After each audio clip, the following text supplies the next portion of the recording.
Bonjour, je vous propose de dessiner juste le rez-de-chaussée d'une maison en 3D. Donc j'ai téléchargé une image sur internet, je remercie la personne qui l'a fait, je ne me rappelle plus qui c'est. Donc j'ai intégré l'image mais je vais la mettre à l'échelle. Donc pour cela, je vais me passer des raccourcis et utiliser les icônes. Donc échelle. Donc le premier point, vous pouvez le cliquer n'importe où. Voilà, mais surtout bougez votre souris pour savoir si ça a bien fonctionné. Ensuite, ce que je vous propose, c'est de prendre dans les options en bas une référence. Donc voilà, je vais prendre une cote, une grande cote là. Je vise à peu près au niveau de la ligne là. Je me mets surtout en orthogonale, là. Raccourci F8. Et je viens, donc j'ai pris le point A, et maintenant je veux le point B. Comme vous pouvez le voir là, donc c'est écrit 13,24, c'est en mètres.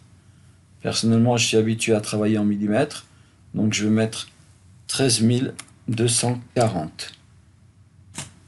Hop, tout est là. Je zoome tout en double-cliquant sur la molette. Je vais vérifier ma cote.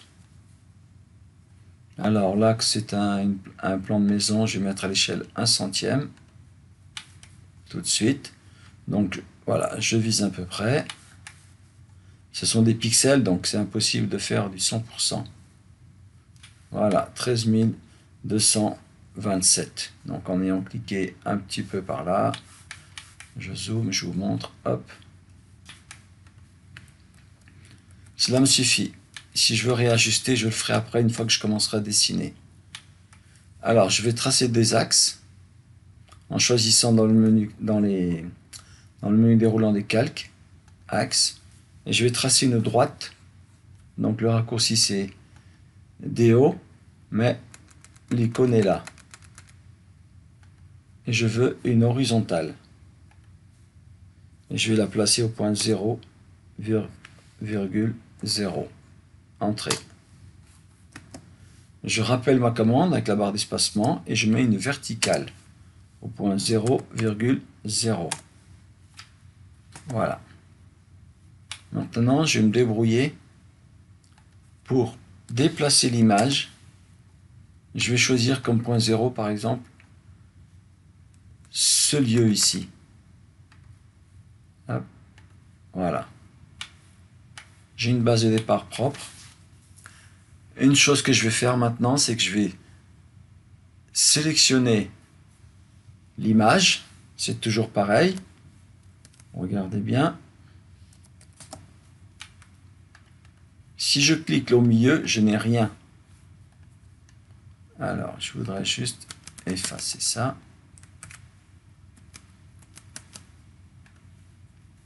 Voilà, regardez, si je clique, je n'obtiens rien.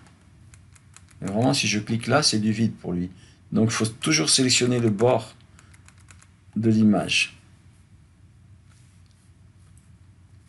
Alors, et je vais le passer sur le calque d'F-Points là.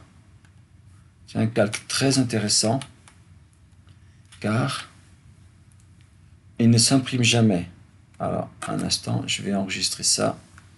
Je vais l'appeler maison 02. Voilà, par contre, hop, j'avais sélectionné le trait d'axe, je le reprends, il est là, j'enregistre. Alors, pour l'instant, je reste dans l'espace 2D. Je reviens sur mon calque 0 et je vais en profiter pour estomper.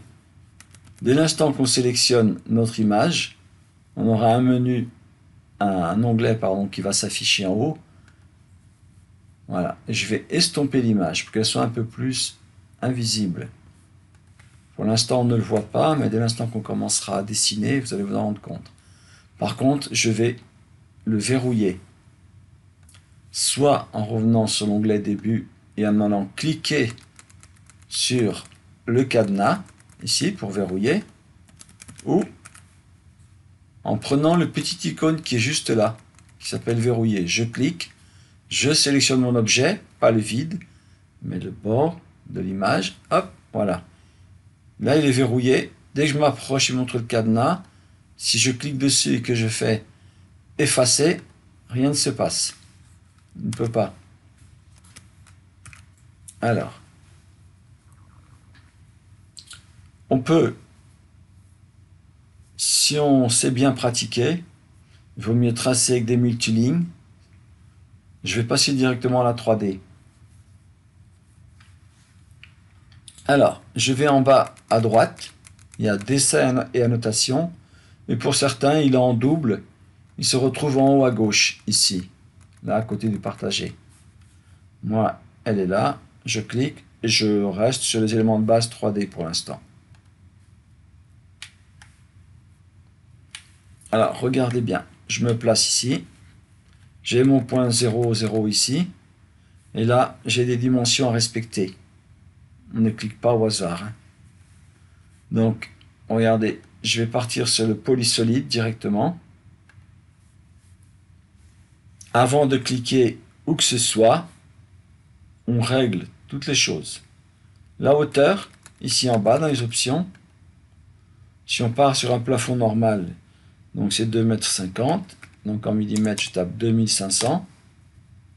Ensuite je passe à la largeur, ici en bas, largeur.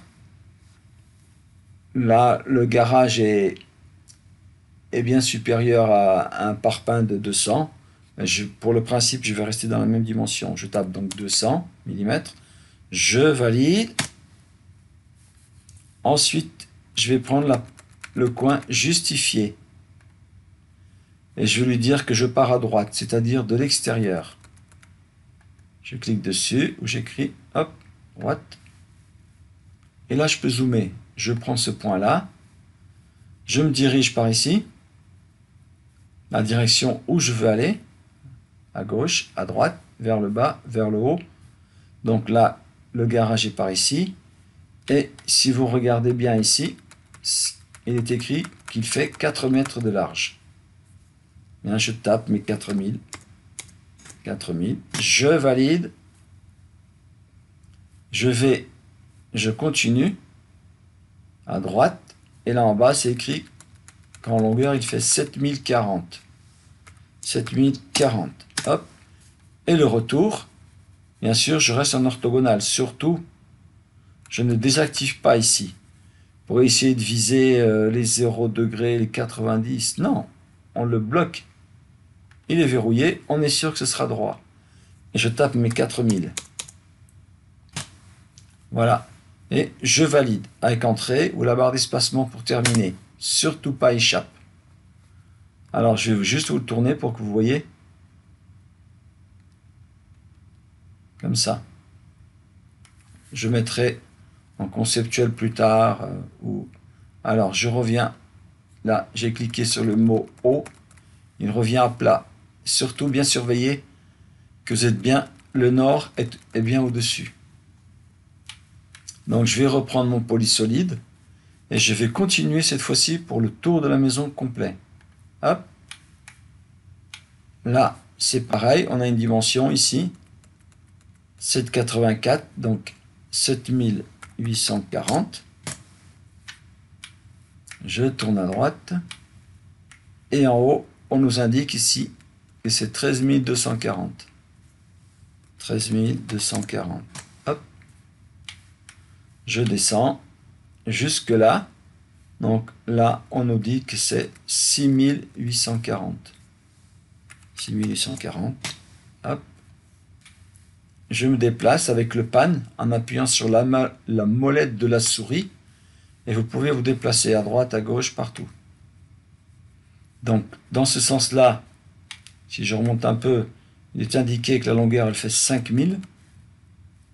Donc, je tape mes 5000. Voilà. Je redescends. Là, c'est indiqué que c'est 1 mètre, donc 1000 mm. pour le dernier, je ne vais surtout pas me raccrocher là-bas. Enfin, on peut, mais le plus sûr, c'est de faire clore. Donc, soit de taper la lettre C, soit d'aller cliquer en bas sur clore. Je clique dessus, hop, il l'a fermé. Maintenant, ici en haut à droite, vous pouvez cliquer sur ombrer. Et ces options-là, vous les avez aussi en haut à gauche là. Regardez, je clique et j'ai les mêmes menus. Hop, si je passe en conceptuel, dès que vous vous approchez du View Cube là, vous avez la petite maison Home qui s'affiche. Si vous cliquez dessus, elle se met automatiquement en perspective. Alors tout ça, je l'ai fait sur le calque 0. On peut très bien créer un calque mur. Mais pour l'instant, je vais continuer là-dessus. Là, par contre, dès qu'on clique sur la petite maison, là, il nous met, hein, regardez, je fais un clic droit sur la petite maison, Home. Et il dit qu'il est en perspective. Personnellement, là, pour dessiner, il faut que ce soit en parallèle. Hein. Hop, voilà. Comme ça, on peut voir notre image en dessous. Ici, on nous explique qu'il y a une isolation à l'intérieur. L'épaisseur est de 100 mm. Elle n'est cotée nulle part, mais dès l'instant qu'on a mis à l'échelle, regardez, je me mets à peu près par là, hop, 121, je suis décalé, donc c'est du 100. Quoi qu'il en soit, vous pourrez annuler, hop. Donc je vais me créer un calque, ici, dans les propriétés de calque, ou le raccourci PL, et ici vous avez un petit icône, là, Alt N, nouveau calque, je clique, ou dans le clic droit, vous pouvez faire ça aussi, hein, et je vais créer un calque isolation. Voilà. Je supprime, isolation. Qu'est-ce que j'ai écrit? Hop, isolation. Et je vais lui mettre une autre couleur. Allez, quelque chose d'un peu différent. Hop. Je vais le rendre courant, soit en double-cliquant ici, soit après aussi en passant par le menu déroulant là. Donc je ferme fenêtre. Et je vais donc créer un nouveau polysolide en cliquant sur l'icône. La hauteur, on l'avait déjà mise. Le justifier aussi. J'ai juste à changer la largeur. Dans cet exemple-ci, ce sera 100 mm. 10 cm. Je vais commencer ici, à l'extérieur. Vous avez vu? Juste aller cliquer au bout. Alors, je ne sais pas si vous arriverez à le voir là. Mais au bout, il me montre l'accrochage aux objets qui est activé automatiquement. Là, il me le montre de loin, je le vois. Je clique, je ne m'approche pas plus. Hop, c'est aimanté, c'est parti. Là, c'est pareil. Avec le curseur, je reste sur la ligne. Il me montre l'extrémité, je clique. Je descends, je m'approche de ma ligne, il me montre l'extrémité, je clique. Extrémité, je clique. Extrémité, je clique. Et pareil comme le précédent, je fais C pour clore. Hop, voilà, mon isolation intérieure est faite. Je sauvegarde. Ensuite, j'ai encore un mur de 200 ici à l'intérieur. Vous le voyez là? Ici, un simple mur. Pour ça, je peux faire des tracés, des choses comme ça. Je vais reprendre le polysolide. Regardez bien. Je remets mon 200 que j'aurais dû faire avant. Largeur, allez, 200. Et je vais le poser ici. Alors, je vais tourner un peu pour que je puisse le choper ici en bas. Et je viens l'accrocher au bout en tournant, en appuyant sur la touche Shift du clavier. Et avec la molette, vous appuyez et vous tournez. Hop. Et je valide. Donc j'ai mon mur ici. Par contre, je l'ai mis sur le calque isolation. je le sélectionne, je reprends mon calque 0, voilà, le calque mur, j'enregistre, et on nous dit qu'il est à 3320 à partir de l'isolation. Donc je le sélectionne, j'appelle la commande déplacer, DP, ou vous avez ici en 3D le raccourci, pardon, l'icône. Hop, je le prends, je me mets dans le vide, un peu plus loin, à l'extérieur. À l'intérieur ici, il n'y a rien qui gêne. Et je le dirige. Et je tape ma cote 3320. Voilà, il s'est calé comme il faut dessus. Si je zoome, vous voyez le petit décalage dû à la mise à l'échelle. On a un mur complet. Alors, maintenant, je vais passer au mur intérieur. Les petites parois en placo. Pareil, je me crée un calque. Je resélectionne le 0 avant le calque 0, nouveau, et je vais mettre cloison de 70. Et pareil, je vais lui remettre une autre couleur un peu différente. Hop, celle-ci. Je le rends courant et je ferme. Voilà, je vais repartir du même principe que la cloison que je viens de faire ici. Créer, poser, déplacer. Donc un polysolide, ça peut être un rectangle extrudé. Donc, alors, je vais le mettre... Ah, pardon. Je dois changer la largeur. Juste la largeur. 70. Je me mets là. Hop, je l'ai raté. J'échappe. Je rappelle ma commande. Je le fais tout simplement de l'autre côté. Et je viens le placer au bout. Hop. Terminé. Il est là. Et je n'ai plus qu'à tourner autour. Et à le déplacer. Le sélectionner. Déplacer de 3... pardon, la cote, elle est ici. 3020. Si jamais il manque quelque chose, je le déplacerai à nouveau. Alors, je vais vérifier. DI pour distance. De là à là. 3020. Vous voyez l'affichage que l'on retrouve un peu partout, même ici en bas. Donc, là, je vais le copier. CP, pardon, ou l'icône en haut. Je vais cliquer là et je vais le déplacer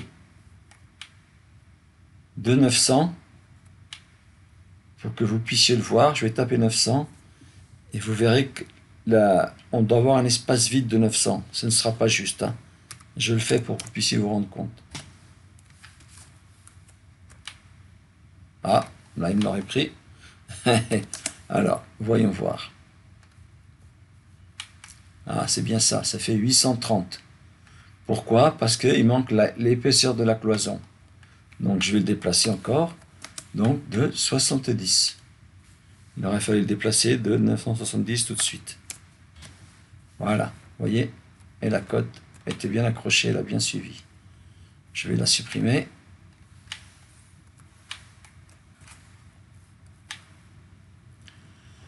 Et ici, on a à nouveau une autre cloison à créer. Je peux directement créer avec un polysolide, par exemple de là à là, ou prendre celui-ci, le copier et lui faire une rotation. Et là, je vais partir directement sur la construction du polysolide. Si je me mets là, donc je ne suis pas dans le bon sens, j'échappe, je me tourne de l'autre côté, je rappelle ma commande. Voilà. Hop, terminé. Et là, je vais le déplacer de 2230, comme indiqué sur le plan. 2230. Hop. Voilà. D'accord.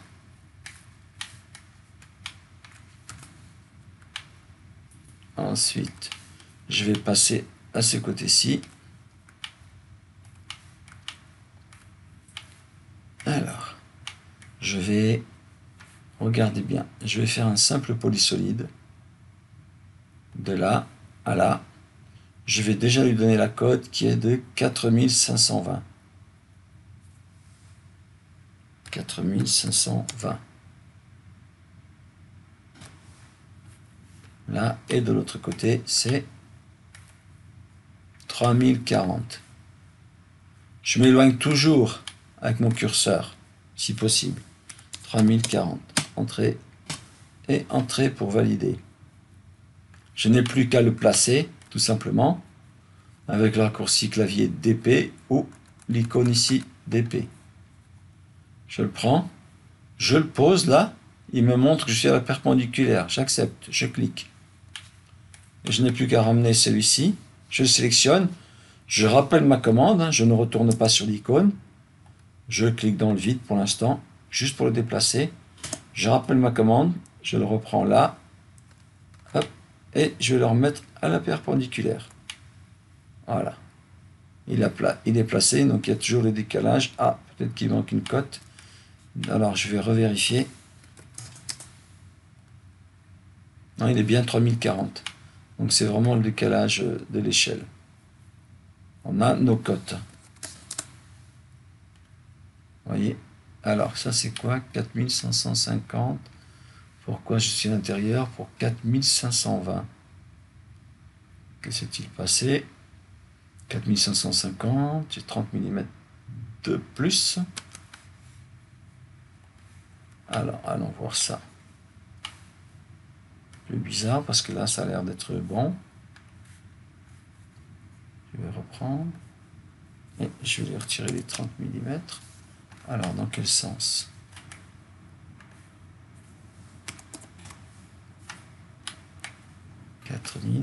J'ai biglé.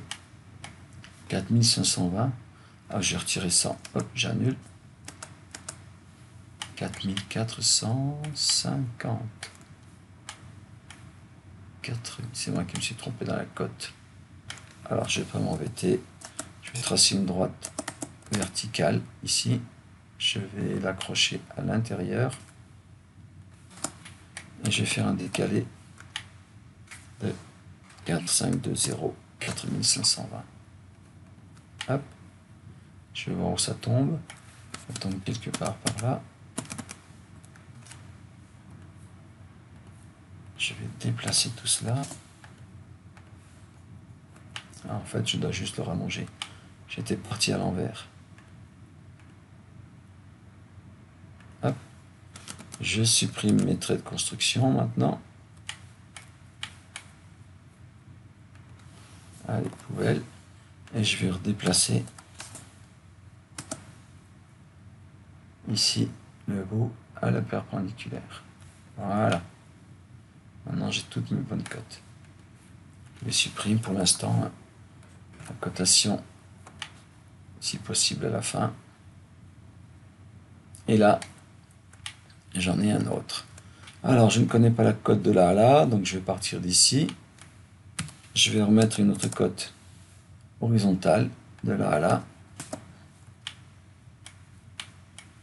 Et je vais faire le décalé de 1870 pour avoir mon repère, mon emplacement. Ah, c'est bizarre, ça paraît si loin. Où est-ce que mon trait s'est accroché? Est-ce que j'ai vraiment fait 1870? Oui. Bizarre, bizarre. Alors, je vais revenir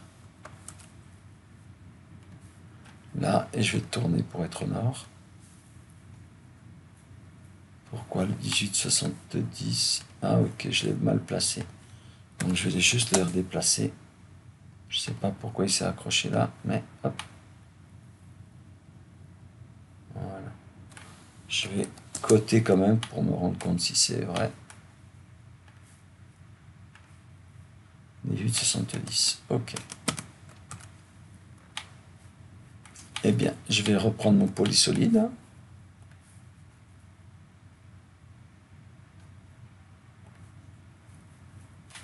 De là. Je n'ai pas besoin de code personnellement, donc je vais utiliser le contrôle ou le Shift, clic droit, et je vais prendre le filtre de coordonnées.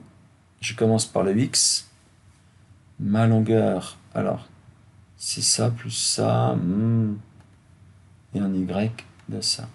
Hop. Et je termine. Je vais juste devoir le rebouger de 70 mm. Sinon, il faut faire les tracés. Tout simplement. Alors, hop là.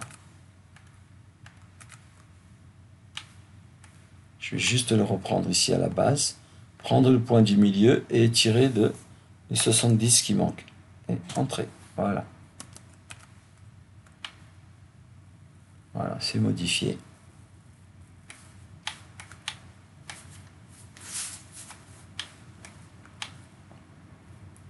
Alors, voilà pour l'exemple. Hein. Ensuite, pour faire les portes, je vais commencer par les portes. Regardez, ici, on nous dit qu'il y a une porte, pas besoin de côté. Hop là.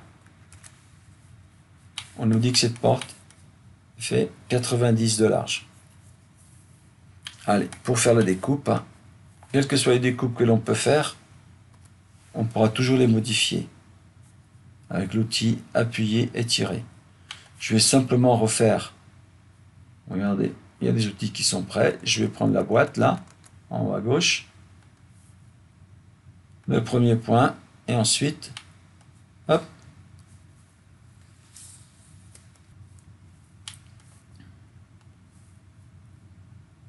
allez, je pars sur juste les codes qui sont là.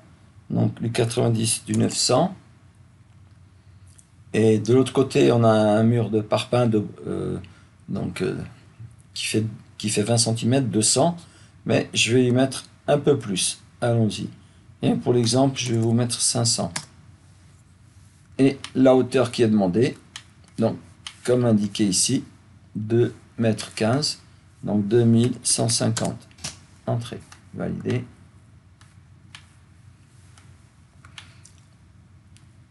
Je sais que j'ai plusieurs portes. Donc tout de suite, je vais le copier, ce bloc, plusieurs fois. Alors, il y a une porte ici, une deuxième, une troisième, une quatrième, même si elles ne font pas les mêmes dimensions.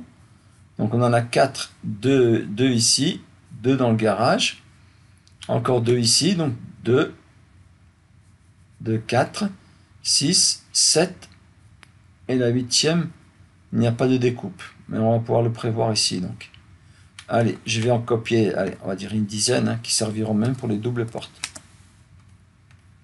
Hop là, copier, CP, 2, 3, 4, 5. Je termine, hop, copier. Et je vais faire tous ceux qui sont à l'extérieur, dans les murs, hors isolation. Donc j'en ai 2, j'ai la porte d'entrée qui va se trouver ici, et la sortie de garage là. Alors, juste 1, 2, et je vais forcer la couleur. Je vais lui mettre du jaune.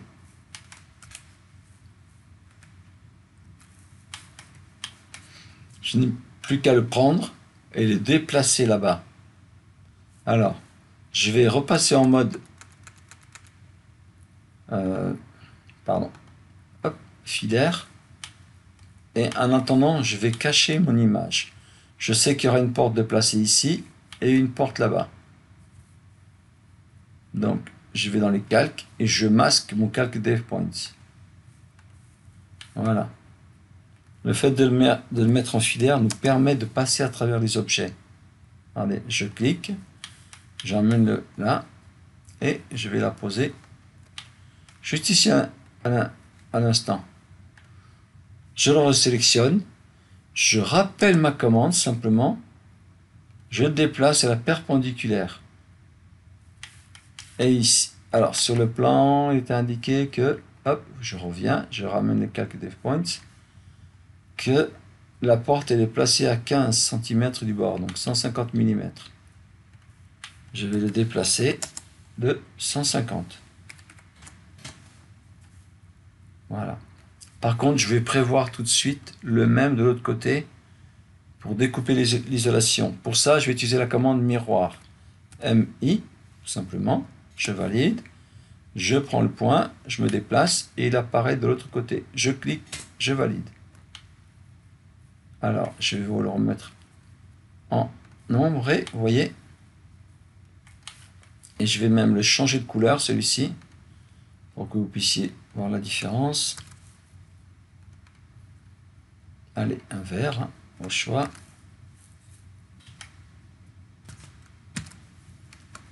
Vous voyez, ce ne sont pas les mêmes. Hein. Et chacun d'entre eux s'arrête au niveau de son propre mur. Alors, j'ai besoin d'une autre porte ici, qui sera placée à partir de l'intérieur du mur de 15 plus 60 plus 30, 90, 105. Donc 1050.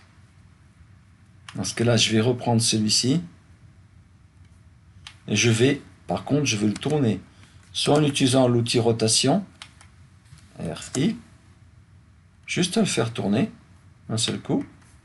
Ou vous pouvez utiliser le gizmo en rotation, qui est là, ou en haut. Gizmo rotation. Quand je sélectionne un objet, il nous montre là, comment dire, ces trois cercles. Donc il nous faut choisir celui qui nous permet de le faire tourner dans le sens que l'on veut. Alors il suffit de viser, je vais viser le bleu là, je clique gauche et je ne lâche pas. Donc ce n'est pas le bon, j'échappe. J'échappe s'il veut bien. Voilà. Hop, j'annule. Alors, c'était pourtant bien le bleu. Alors, il ne veut pas me le prendre. Alors, ça ne peut pas être le rouge non plus. Alors.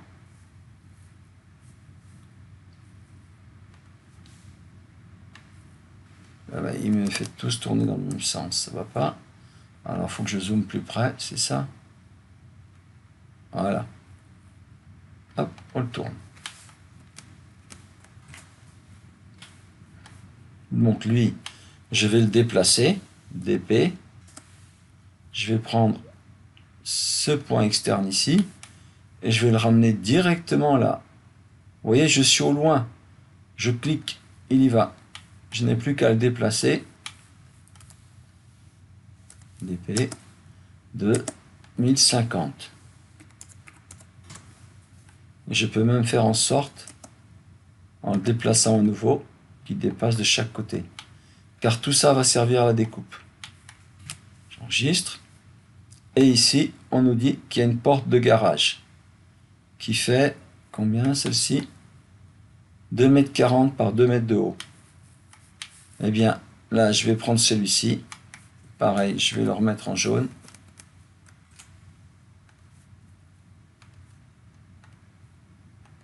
Jaune.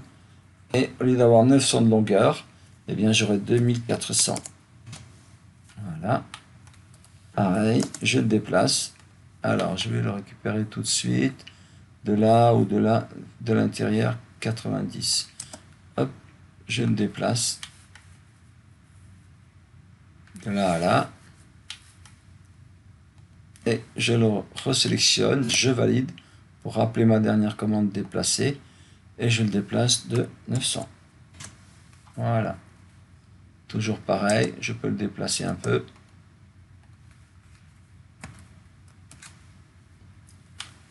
On va commencer avec cette partie-là. Donc le principe est le même. C'est de prendre ces objets, de les déplacer et de les positionner là où ils doivent aller. Maintenant, la commande soustraction, SOU, vous avez l'icône ici en haut, soustraction. Je clique. La première chose qu'AutoCAD me demande, en fait, c'est de sélectionner l'objet, donc en l'occurrence là, la paroi que l'on veut garder. Je commence par le garage, regardez, je sélectionne le 3D, et surtout je valide. Et là, il nous demande les objets à soustraire, c'est-à-dire la forme. Donc là, je sélectionne le solide, là. J'en profite, hein. Je fais celui-ci aussi. Et je valide. Voilà, il les a découpés. Je rappelle ma commande tout de suite avec la barre d'espacement. Et je fais la même chose ici. Pour la porte d'entrée. Donc j'ai sélectionné, j'ai validé. Et je soustrais cette forme-là. Et je... Hop, raté. Alors, recommence. Je sélectionne celle-ci. Je valide, parce que je n'avais pas fait auparavant. Je sélectionne l'objet à soustraire. Hop, voilà. Comme je suis là. Alors, si vous sélectionnez le mur de parpaing et l'isolation, il va transformer tout cela en un seul objet. C'est pour ça que je les sépare. Je rappelle ma commande. Je sélectionne mon solide 3D, donc l'isolation. Je valide. Et j'enlève la forme. Là. Et je valide. Voilà. Juste un exemple comme ça. Juste pour l'exercice, hein, donc c'est un exemple. Donc il va falloir placer toutes les autres portes. Ainsi. Alors, je vais terminer. Je vais supprimer ça, je ne vais pas vous le laisser. Ensuite, vous pouvez faire une dalle en dessous. Là, on nous montre qu'il y a des poteaux, mais je ne vais pas vous les représenter. Hein. Voilà. Il faut simplement faire une dalle. Vous pouvez partir d'un rectangle, par exemple, qui pourrait prendre tout cela, comme ça. Je le sélectionne, ma polyligne, et je fais une extrusion EXT. Et je lui dis, allez hop, je vais mettre 250 vers le bas. Et ensuite, je peux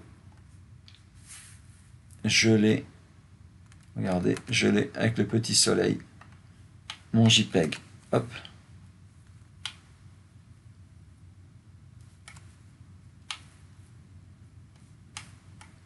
Voilà, pour tout ce qui est texture, c'est à voir une autre fois.